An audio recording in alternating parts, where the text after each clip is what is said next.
भावाचा ग्रुप यांच्या वतीने मिठाई, लुगडे, साड्या व फटाके वाजवून दिवाळी साजरी। याबाबत सविस्तर वृत्त असे की जीवा भावाचा ग्रुप कोपरगाव यांच्या वतीने नेहमी गोरगरीब शोषित नागरिकांना मदतीचा हात म्हणून नेहमी मदत केली जात असते। जीवा भावाचा ग्रुप यांच्या वतीने कोपरगाव मध्ये गोरगरिबांना अनेक दिवसांपासून मदतीचा एक केंद्र निर्माण होत आहे। जीवा भावाच्या ग्रुपच्या वतीने निराधार त्याचबरोबर गोरगरीब नागरिकांना मिठाई त्याचबरोबर लुगडे, साड्या वाटप करण्यात आले आहे।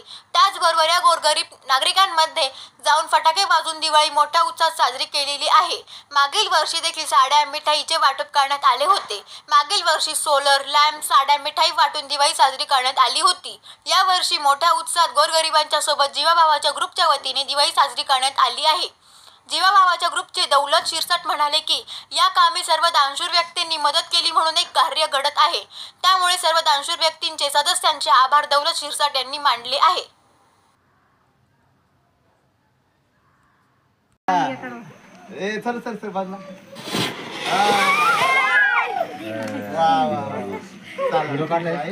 थँक्यू।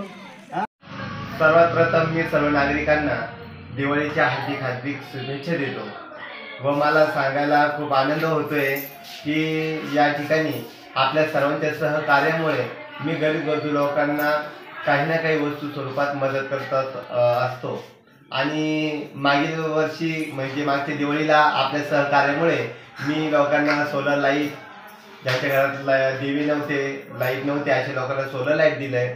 त्याच्यानंतर साड्या वाटप बी केल्या होत्या आणि मिठाई बी वाटप केली होती। आता पुन्हा मी या दिवाळीला तेच संकल्प केला की ह्यावेळी दिवाळीला बी आपण गरीब लोकांना मदत करू। त्यानिमित्ताने मी यावेळेस सुद्धा मिठाई, साड्या आणि फटाके फोडून त्यांची दिवाळी गोड केली। त्याबद्दल मी सर्वांचंच या ठिकाणी मनापासून स्वागत करतो किंवा आभार मानतो।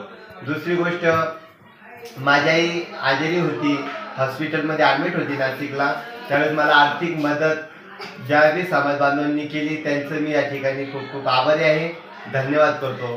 माझी आई बी त्यांचा आभार मानते। तुमचे सर्वांचे आभारी आहे मी।